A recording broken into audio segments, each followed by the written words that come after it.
मेरे प्रिय बच्चों, इस पावन होली के दिन तुम्हारे पिता महादेव तुम्हें आशीर्वाद देने आए हैं। जैसे आज चारों ओर रंगों की वर्षा हो रही है, वैसे ही मैं तुम्हारे जीवन में धन, सुख और समृद्धि की वर्षा करने वाला हूं। तुम्हें होली की दिव्य शुभकामनाएं। हे मेरे प्रिय भक्त, ठहर जाओ। आज की यह गद्दी, आज का यह दिन कोई साधारण संयोग नहीं है। यदि ब्रह्मांड की अरबों तरंगों के बीच आज यह वीडियो, यह स्वर और यह चित्र तुम्हारी आंखों के सामने आया है, तो समझ लो कि मैंने स्वयं आज तुम्हारे द्वार पर दस्तक दी है। इससे पहले कि मैं तुम्हें तुम्हारे आने वाले कल का सत्य बताऊं और तुम्हारे जीवन से निर्धनता के अंधकार को मिटाऊं, तुम्हें एक छोटा सा कार्य करना होगा। यदि तुम चाहते हो कि मेरा अखंड आशीर्वाद और मेरी सकारात्मक ऊर्जा तुम्हारे जीवन में प्रवेश करें, तो अभी इसी क्षण इस माध्यम महादेव भक्ति 108 चैनल को सब्सक्राइब करके और इस चलचित्र को लाइक करके अपनी स्वीकृति प्रदान करो। यह केवल एक बटन दबाना नहीं है, यह एक संकेत है कि तुम तैयार हो मेरे आगमन के लिए। तुम तैयार हो अपने भाग्य को बदलने के लिए। कमेंट में पूरे विश्वास के साथ 3 बार जय महाकाल लिखो और अपनी उपस्थिति दर्ज करवाओ, ताकि मैं जान सकूं कि मेरे किस बच्चे ने आज मुझे पुकारा है। और मेरे बच्चे, यदि तुम चाहते हो कि महादेव की कृपा तुम्हारे घर में प्रवेश करे, तो आज का शुभ अंक 333 रुपये है।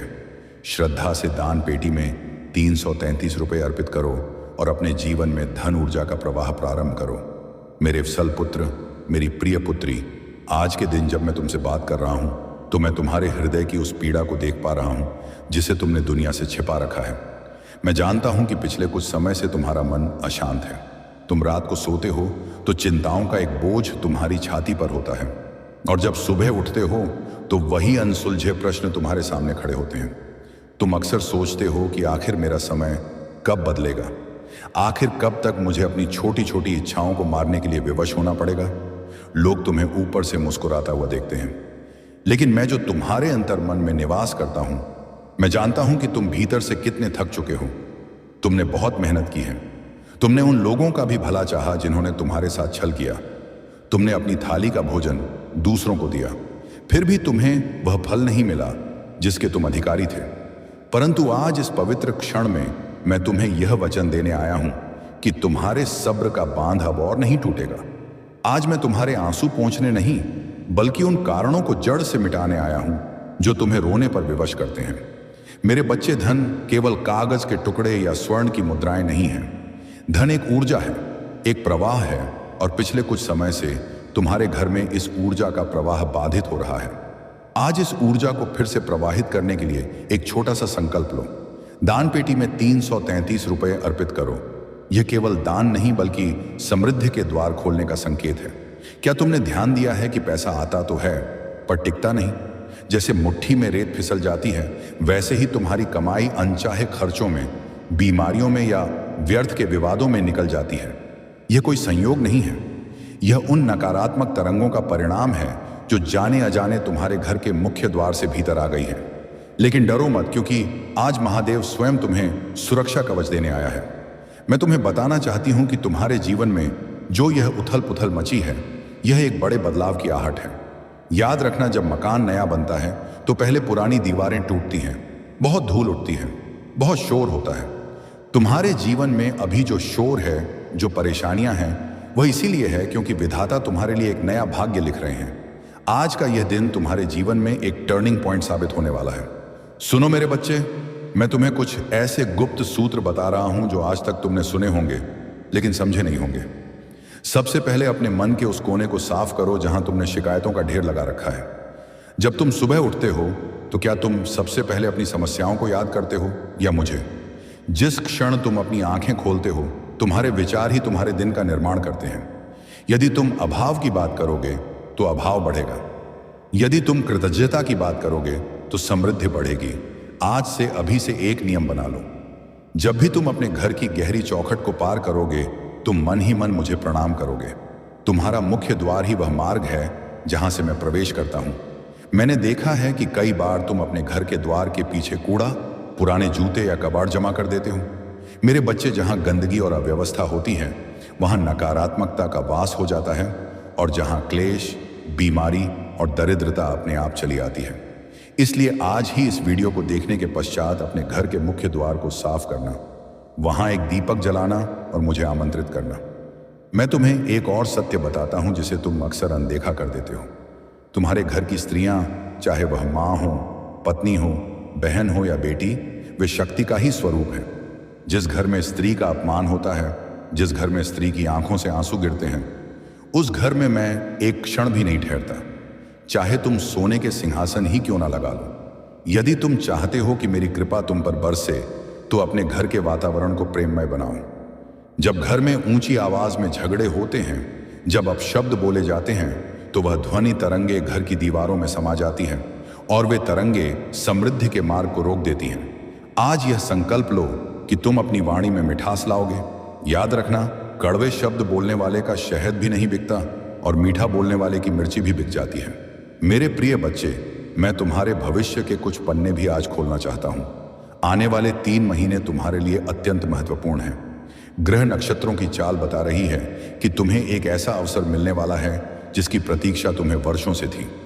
यह अवसर कार्य क्षेत्र में हो सकता है, व्यापार में हो सकता है या किसी पुराने निवेश से लाभ के रूप में हो सकता है। लेकिन सावधान रहना, अवसर शोर मचाकर नहीं आता, वह दबे पांव आता है। यदि तुम आलस्य में रहे या कल करूंगा कि आदत में फंसे रहे, तो यह अवसर तुम्हारे हाथ से निकल जाएगा। मुझे कर्मठ लोग प्रिय हैं। जो व्यक्ति पसीना बहाना जानता है, मैं उसके पसीने की हर बूंद को मोती बनाने की क्षमता रखता हूं। केवल हाथ जोड़कर मूर्ति के सामने बैठने से मैं प्रसन्न नहीं होता। मैं प्रसन्न होता हूं जब तुम अपने कर्म पूरी ईमानदारी से करते हो। जो विद्यार्थी इस संदेश को सुन रहे हैं, उनके लिए यह समय एकाग्रता का है। जो व्यापारी इसे सुन रहे हैं, उनके लिए यह समय विस्तार का है। और जो गणियां इसे सुन रही हैं, उनके लिए यह समय संचय और परिवार को जोड़े रखने का है। एक विशेष बात और सुनो जो तुम्हारे भले के लिए अत्यंत आवश्यक है। तुम अक्सर दूसरों को देखकर ईर्ष्या या हीन भावना से भर जाते हो। तुम सोचते हो कि फला व्यक्ति के पास इतना धन है, इतनी गाड़ियां हैं और मेरे पास कुछ नहीं। मेरे बच्चे, दूसरों की थाली में झांकना बंद करो। ईर्ष्या एक दीमक है जो तुम्हारे पुण्य कर्मों को खा जाती है। जब तुम किसी की समृद्धि देखकर खुश होते हो, तो तुम ब्रह्मांड को यह संदेश देते हो कि मुझे यह पसंद है, और तब ब्रह्मांड वैसी ही समृद्धि तुम्हारी ओर भेजता है। लेकिन जब तुम जलते हो, तो तुम संदेश देते हो कि मुझे इससे नफरत है, और वह समृद्धि तुमसे दूर चली जाती है। इसलिए आज से, अभी से शुभम करोति का भाव लाओ। जब भी किसी की उन्नति देखो, उसे आशीर्वाद दो। वह आशीर्वाद लौटकर 1000 गुना होकर तुम्हारे पास आएगा। मैं देख रहा हूं कि तुम में से कुछ लोग कर्ज और तनाव के बोझ तले दबे हैं। कर्ज एक दलदल है और मैं जानता हूं कि इसमें सांस लेना कितना कठिन होता है। लेकिन घबराओ मत, आज के बाद तुम्हारे लिए आय के नए स्रोत खुलने वाले हैं। तुम्हें अकस्मात धन की प्राप्ति हो सकती है या कोई रुका हुआ पैसा वापस मिल सकता है। लेकिन जब तुम्हारे पास धन आए तो उसका सम्मान करना, धन का अपव्यय मत करना, उसे सही कार्यों में लगाना, कुछ हिस्सा दान में अवश्य देना। दान वह बीज है जो भविष्य में फसल बनकर लौटता है। आज इस बीज को बोने का दिन है। जो भी सच्चे मन से 333 रुपये का दान करता है, उसके जीवन में धन और सुख का मार्ग खुलता है। चींटियों को आटा डालना, पक्षियों को दाना देना या किसी भूखे को भोजन कराना, ये छोटे दिखने वाले कार्य तुम्हारे भाग्य के बंतालों को खोलने की चाबी है। क्या तुम इतना भी नहीं कर सकते अपने पिता के लिए? मेरे बच्चे, तुम्हारे मन में एक प्रश्न और है स्वास्थ्य का। तुम या तुम्हारा कोई अपना शारीरिक कष्ट भोग रहा है। मैं तुम्हें आश्वस्त करता हूं कि मेरे आशीर्वाद और महामृत्युंजय की कृपा से स्वास्थ्य में सुधार होगा। लेकिन तुम्हें भी अपने शरीर रूपी मंदिर का ध्यान रखना होगा। सात्विक भोजन और संयमित दिनचर्या अपनाओ। याद रखना, स्वस्थ शरीर में ही स्वस्थ मन का वास होता है और स्वस्थ मन ही खुशहाली को आकर्षित कर सकता है। एक रोगी व्यक्ति स्वर्ण के बिस्तर पर भी सुख की नींद नहीं सो सकता, इसलिए स्वास्थ्य ही सबसे पहला धन है। अब मैं तुम्हें एक बहुत ही शक्तिशाली उपाय बताता हूं, जिसे तुम्हें पूर्ण श्रद्धा के साथ करना है। आज की शाम को या जब भी तुम यह संदेश सुनो, अपने घर के ईशान कोण में या अपने पूजा स्थल पर गाय के घी का एक दीपक जलाना। उस दीपक में 2 लौंग डाल देना और जब लौ जल रही हो तो 1 तक उस ज्योति को देखते हुए 11 बार एवं नमः शिवाय का जाप करना। और उसी श्रद्धा के साथ आज 333 रुपए का दान भी करो। जब श्रद्धा और सेवा दोनों साथ चलते हैं, तब महादेव की कृपा कई गुना होकर लौटती है। ये केवल मंत्र नहीं है, ये एक ध्वनि विज्ञान है जो तुम्हारे घर की नकारात्मकता को काट देगा। ये दीपक तुम्हारे जीवन के अंधकार को निगल जाएगा। और हाँ, सोमवार के दिन दूध या जल से मेरा अभिषेक करना और परिवार के सदस्यों को प्रेम से खिलाना। भस्म और सफेद रंग मुझे अति प्रिय है और मिठास हमारे संबंधों को गहरा करती है। मेरे वत्सल, भयभीत होना छोड़ दो, तुम अकेले नहीं हो। जब सारी दुनिया सो जाती है तब भी मैं जागकर तुम्हारी रक्षा करता हूं। तुम्हारे सिर पर मेरा अदृश्य हाथ हमेशा है। लोग तुम्हें गिराने की कोशिश करेंगे, तुम्हारी निंदा करेंगे, तुम्हारे रास्ते में कांटे बिछाएंगे, लेकिन जब तक मैं तुम्हारे साथ ही इसकी पतवार है, तू ही मांझी है। जिस क्षण तुम समर्पण कर दोगे उसी क्षण तुम्हारी सारी चिंताएं मेरी हो जाएंगी। अंत में मेरे बच्चे, मैं बस इतना कहूंगा, उठो, जागो और अपने कर्म पथ पर चल पड़ो। मैं तुम्हारे आगे आगे चलकर तुम्हारे रास्ते के पत्थरों को हटा रहा हूं। आज का यह दिन तुम्हारे लिए मंगलकारी हो। यह संदेश तुम्हारे पास किसी मानवीय भूल से नहीं बल्कि दैवीय विधान से पहुंचा है। इसे अपने तक सीमित मत रखना। इसे दूसरों के साथ साझा करना भी एक पुण्य कर्म है, क्योंकि जब तुम किसी और के जीवन में दीपक जलाते हो तो प्रकाश तुम्हारे चेहरे पर भी पड़ता है। जाओ, विजय तुम्हारा इंतजार कर रही है। शुभम भवतु कल्याणम, भवतु जय भोलेनाथ। मेरे प्रिय संतान, बात अभी पूरी नहीं हुई है।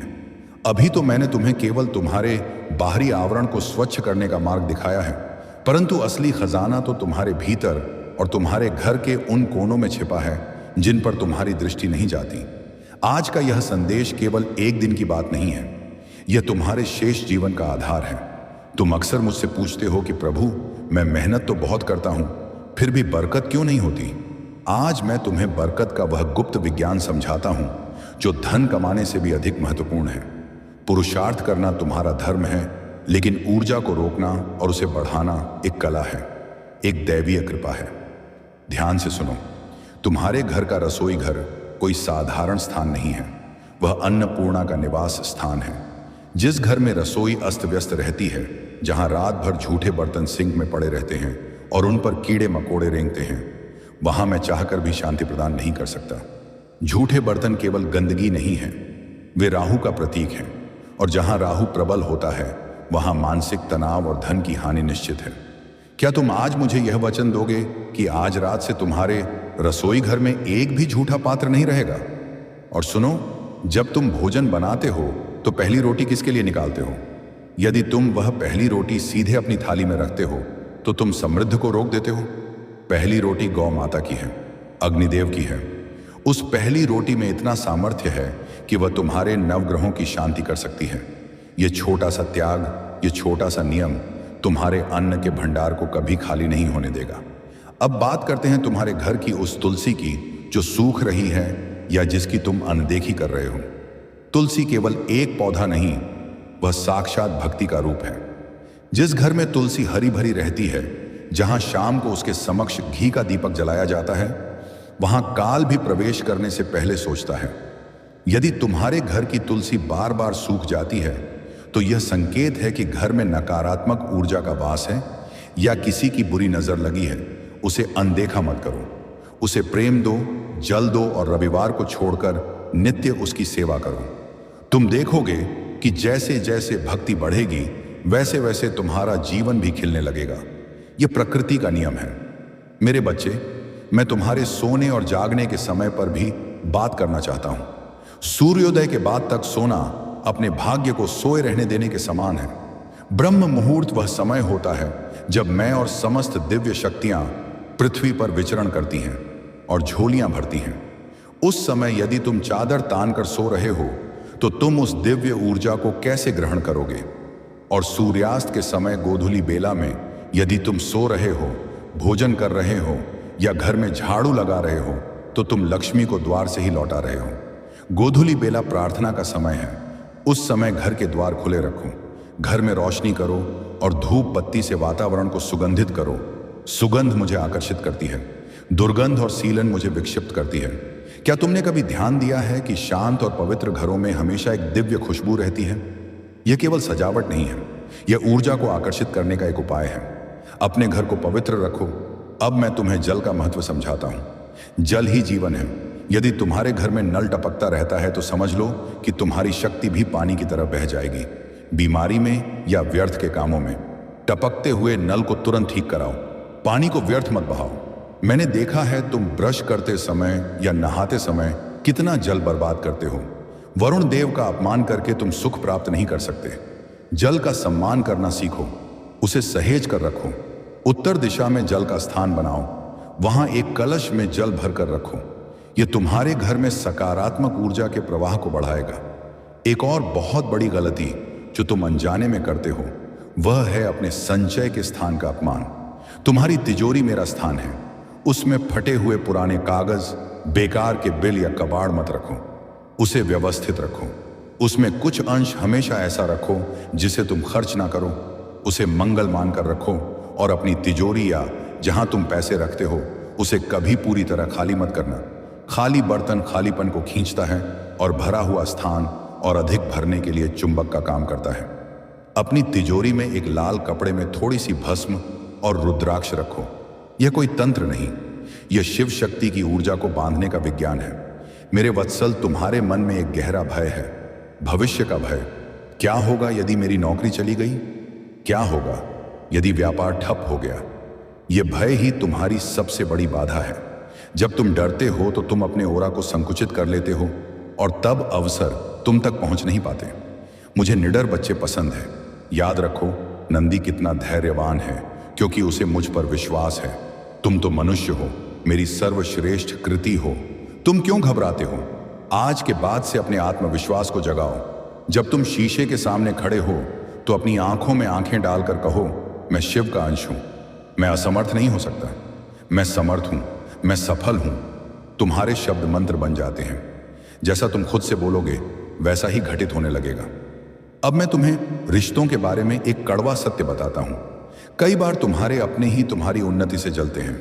वे तुम्हारे मुंह पर मीठा बोलते हैं लेकिन पीठ पीछे तुम्हारी जड़ें काटते हैं। तुम भावुक होकर अपने सारे राज, अपनी सारी योजनाएं उन्हें बता देते हो और यहीं तुम मात खा जाते हो। मेरे बच्चे, अपनी योजनाओं को गुप्त रखना सीखो। जब तक कार्य पूरा ना हो जाए उसका ढिंढोरा मत पीटो। नजर लगने में एक पल लगता है और उसे उतारने में बरसों लग जाते हैं। अपनी कमाई और अपने अगले कदम को रहस्य रहने दो। अपनी सफलता को शोर मचाने दो। अपनी जुबान को नहीं, गुप्त मंत्रणा ही विजय दिलाती है। तुम अपने जीवन के स्वामी हो, इसलिए गोपनीयता बरतो। तुमने अक्सर देखा होगा कि पैसा आता है तो अशांति साथ लाता है। इसका कारण है कि वह पैसा शायद किसी का दिल दुखाकर आया है। हमेशा याद रखना, ईमानदारी की सूखी रोटी में जो तृप्ति है वह बेईमानी के पकवानों में नहीं। यदि तुम किसी का हक मारकर किसी को धोखा देकर धन कमाओगे तो वह धन आएगा तो जरूर, लेकिन वह अपने साथ विनाश लेकर आएगा। वह तुम्हारे घर की सुख शांति छीन लेगा। मैं अवघड़दानी हूं, सब देता हूं, लेकिन जो भक्त धर्म और नीति से चलता है मैं उसके घर में कल्याण बनकर पीढ़ियों तक वास करता हूं। चुनाव तुम्हारा है। तुम्हें क्षणिक सुख चाहिए या पीढ़ियों का सम्मान? दान के विषय में भी तुम्हारी सोच को बदलना चाहता हूं। तुम सोचते हो जब मेरे पास बहुत होगा तब मैं दान करूंगा। नहीं मेरे बच्चे, ये सोच गलत है। दान वह नहीं जो बचा हुआ दिया जाए। दान वह है जो अपनी जरूरतों में से काट कर दिया जाए। यदि तुम्हारे पास थोड़ा भी है और तुम उसमें से कुछ जरूरतमंद को देते हो तो वह ब्रह्मांड में एक बीज की तरह बोया जाता है। प्रकृति का नियम है, एक बीज डालोगे तो 1000 दाने मिलेंगे। अपनी आय का एक छोटा हिस्सा सेवा के कार्यों में, जीव जंतुओं की सेवा में लगाओ। इसे गुप्त रखना। दाएं हाथ से दो तो बाएं हाथ को पता ना चले। यह गुप्त सेवा तुम्हारे बुरे प्रारब्ध को काट देगी और आने वाली विपत्तियों को टाल देगी। क्या तुम अपने घर की स्वच्छता का ध्यान रखते हो? वास्तु के अनुसार गंदगी नकारात्मक ऊर्जा का सबसे बड़ा स्रोत है। घर का कोना कोना साफ रखो और सबसे महत्वपूर्ण, घर में टूटे हुए कांच या बंद घड़ियां मत रखो। रुकी हुई घड़ी तुम्हारे भाग्य को भी रोक देती है। उन्हें तुरंत हटाओ या ठीक कराओ। यह छोटी छोटी आदतें तुम्हारे जीवन में बड़े बदलाव लाएंगी। आज का यह दिन एक पुनर्जन्म की तरह है। पिछले समय की जो भी गलतियां या असफलताएं थीं, उन्हें आज मैं अपनी क्षमा की अग्नि में भस्म करता हूं। आज तुम बिल्कुल नए हो। जैसे गंगा में स्नान के बाद शरीर निर्मल हो जाता है, वैसे ही आज तुम्हारा प्रारब्ध साफ है। अब इस कोरी स्लेट पर तुम क्या लिखोगे? शिकायतें या ओम नमः शिवाय? मैं चाहता हूं कि तुम कृतज्ञता का भाव अपनाओ। जो तुम्हारे पास है उसके लिए धन्यवाद दो। जब तुम कहते हो धन्यवाद महादेव मुझे यह जीवन देने के लिए, तो मैं विवश हो जाता हूं तुम्हें। और अधिक देने के लिए रोने वाले को और रुलाया जाता है, और आनंद में रहने वाले के साथ पूरा ब्रह्मांड नाचता है। तुम्हारे घर के मुख्य द्वार पर त्रिशूल या स्वस्तिक का चिन्ह होना अनिवार्य है। यह शुभता को खींचने वाला यंत्र है। यह तुम्हारे घर का सुरक्षा कवच है। कोई भी बुरी ऊर्जा इस रेखा को पार नहीं कर सकती। अंत में मैं तुम्हें एक ऐसा अस्त्र देता हूं जो हर मुसीबत में तुम्हारे काम आएगा। वह है मेरा नाम। कलयुग में नाम के सहारे ही भवसागर पार किया जा सकता है। काम करते हुए, चलते फिरते, गाड़ी चलाते हुए मन ही मन मेरा स्मरण करते रहो। यह तुम्हारे मन को भटकने से रोकेगा और एक अदृश्य सुरक्षा घेरा तुम्हारे आसपास बना देगा। तुम्हें अलग से घंटों बैठने की आवश्यकता नहीं होगी यदि तुम्हारा हर कार्य मेरी पूजा बन जाए। उठो, अपनी हथेलियों को देखो। इन लकीरों को बदलने का समय आ गया है। तुम्हारी मेहनत मेरा प्रसाद बनेगी और तुम्हारा विश्वास मेरी शक्ति। हम दोनों मिलकर एक नया भविष्य लिखेंगे। अब विश्राम मत करना जब तक लक्ष्य प्राप्त ना हो जाए। जाओ, अपने कर्म क्षेत्र में नंदी की शक्ति के साथ आगे बढ़ो। मैं तुम्हारे पीछे खड़ा हूं। सदैव सर्वत्र ओम नमः शिवाय कल्याणमस्तु विजयोस्तु अखंड सौभाग्य प्राप्ति रस्तु जय महाकाल। जो भी मेरे इस संदेश को सुन रहा है वह आज का शुभ संकल्प अवश्य करे। दान पेटी में 333 रुपये अर्पित करो और महादेव का आशीर्वाद अपने जीवन में आमंत्रित करो।